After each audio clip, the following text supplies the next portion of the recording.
just to add in and give you a little bit of some more color around the harvest tips. Um, there's a lot of flexibility that growers have when it comes time to harvest. And there's a few different management decisions you need to make. The first decision really is around, what am I going to do with this feed? Am I trying to feed lactating cows, or am I trying to feed dry cows or heifers? So depending on that timing, you really can pull the trigger on harvesting that and slide that up or back maybe a week or two. The other thing to consider is, is it a wet spring? Michigan has traditionally pretty wet springs, and frequently the biggest obstacle to getting your corn planted on time is it's just too wet to get the equipment across the field. And you can use a winter annual forage crop to actually dry out the soils in those situations. Or conversely, if it's dry, you could pull the trigger on harvest early and preserve that moisture for your corn crop if needed. So here's a picture of a typical, this looks like a typical corn planting situation. I think that's up in the thumb where someone had buried their tractor. It was just too wet to plant. And I'm sure nobody's ever done that before, but always optimistic. It looks like he never gave up, just kept going deeper and deeper. So alternatively, you could have something like this, a nice fibrous root system to drive across after harvest.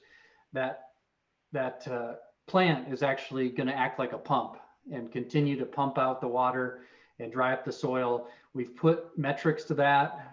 Some data that was done at Cornell showed that it was 60% drier, 60% less moisture with triticale compared to bare soil. So it's a management tool that you can use to actually get your corn planted quicker than you could with bare soil. So on that previous slide, I talked a little bit about harvest timing for the different usage type. So if you're going for lactating cows, the right time to get out in the field and harvest it is stage 9, which is when the flag leaf is out. And that's before the head has emerged. So if you see the head emerge, you're a little bit on the late side. So what happens throughout that process?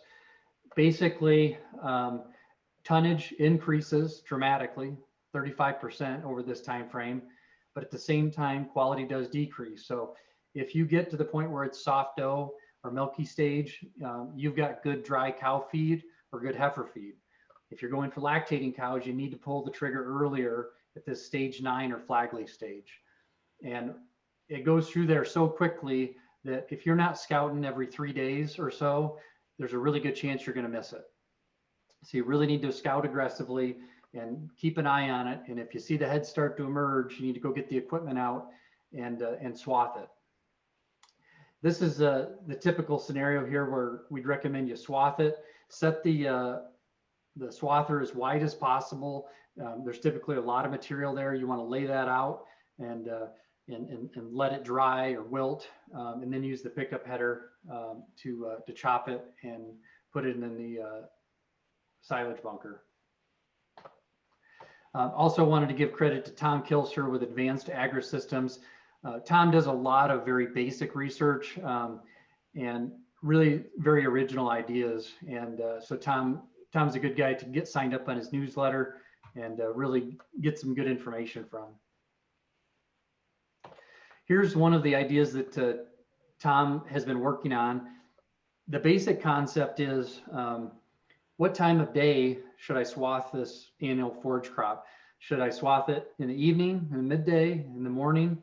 What he's found is the optimal time to swath it is around 10 a.m. in the morning. So after the dew is off, but with as many hours of daylight as remaining as possible. And the concept, similar to fresh cut flowers, that plant, even though you've cut it off, it isn't actually dead quite yet. It continues to have photosynthesis.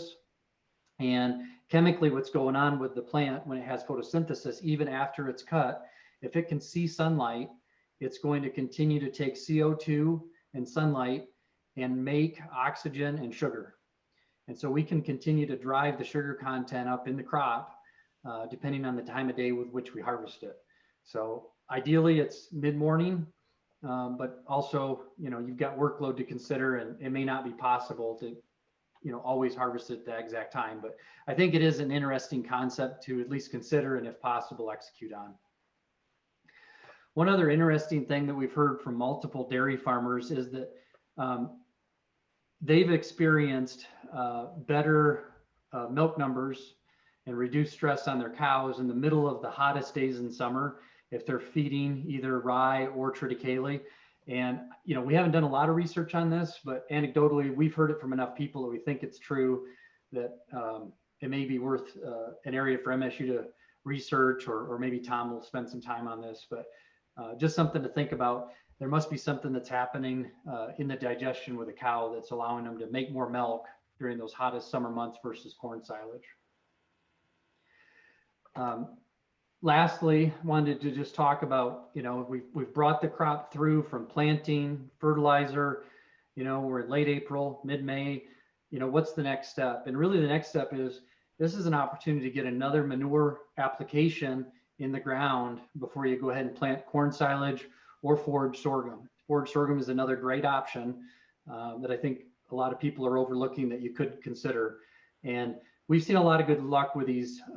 I think they're called bazookas. They're liquid manure, injectable with a fluted coulter, and basically just injecting that liquid manure and sealing it back up. It also helps reduce runoff. So there's some good environmental impact there as well.